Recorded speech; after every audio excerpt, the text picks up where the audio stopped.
Hello, this is my graphic notion chart for my animal soundscape performance.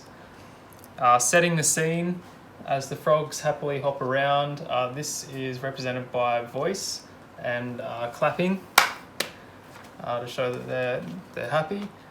Rising action as the frogs hit a lawnmower. This is represented by maracas. They're building in loudness and tempo as the lawnmower approaches.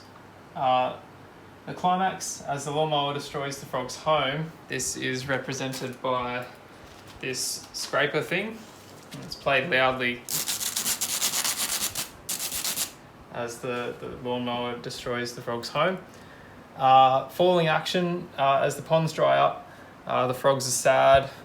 This is represented by a slow clap to show that the frogs are sad.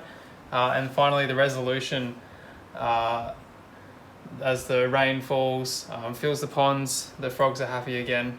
And this is represented by oral sounds again to show that the frogs are happy, and these clappy things.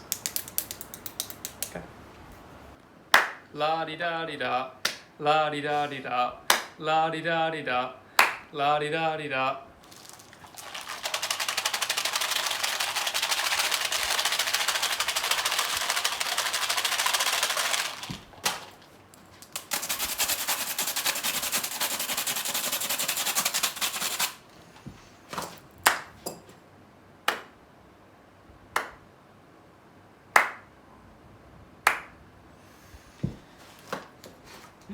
La-di-da-di-da, la-di-da-di-da, la-di-da-di-da, la-di-da-di-da, la-di-da-di-da.